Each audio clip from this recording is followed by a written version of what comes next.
जी, अब सबसे पहले आपको ये देखना है कि ये BRS बैंक रिकंसिलिएशन स्टेटमेंट होती क्या है। देखो भाई, बिजनेस एक अकाउंट बनाता है कैश एट बैंक का, ठीक है ना। ये क्या बता रहा होगा कि बैंक में कितना पैसा आया और बैंक में कितना पैसा गया। जब मेरे बैंक में यानी कि चेक के थ्रू मेरे पास पेमेंट आएगी, मैं उसे डेबिट साइड पे रिकॉर्ड करूंगा, और जब चेक के थ्रू पेमेंट जाएगी तो मैं उसे क्रेडिट साइड पे रिकॉर्ड करूंगा। ठीक है भाई। अब एक होती है bank statement. Bank statement cash at bank business बनाता है, मैं बनाता हूं, यानी कि, और बैंक स्टेटमेंट बनाता है बैंक। ठीक है भाई। कैश एट बैंक में आप क्या रिकॉर्ड करते हो, जितना बैंक में पैसा आ रहा है और कितना पैसा जा रहा है। सेम ऐसे ही बैंक स्टेटमेंट में बैंक आपका अकाउंट रखता है कि आपके बैंक में कितना पैसा आ रहा है और कितना पैसा जा रहा है। बात समझ में आई।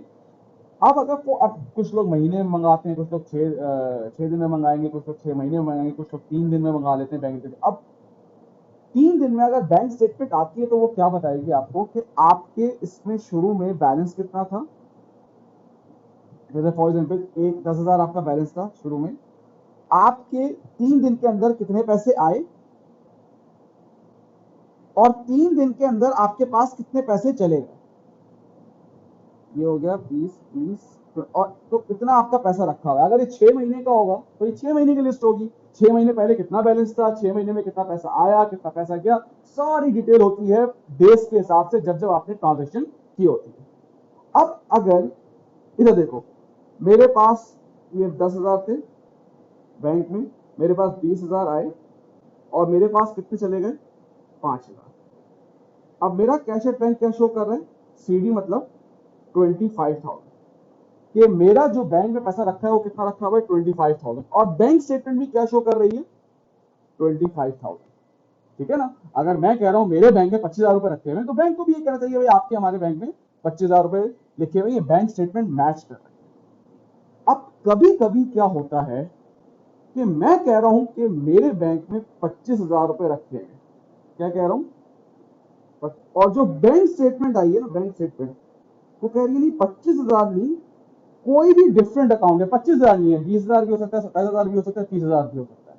बैंक स्टेटमेंट कुछ कह रही है और कैश एट बैंक कुछ कह रहा है।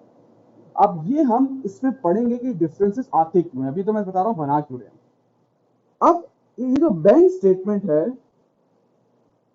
बैंक स्टेटमेंट को रिकंसाइल करना कैश एट बैंक के साथ, मतलब इसको रिकंसाइल करना कैश एट बैंक के पास, यार इन दोनों का बैलेंस को एक लाने का नाम है बैंक रिकंसिलिएशन स्टेटमेंट। मतलब आपके कैश बुक का बैलेंस और बैंक स्टेटमेंट का बैलेंस अगर इसमें कोई डिफरेंस आ जाए तो इस डिफरेंस को दूर करने का नाम है बैंक रिकंसिलिएशन स्टेटमेंट। अब वो डिफरेंस आता क्यों है, उसकी क्या वजह है, ये हम इसका अब पूरा टॉपिक इस पे है। बेसिकली इसका इंट्रोडक्शन है कि बैंक रिकंसिलिएशन स्टेटमेंट होता है।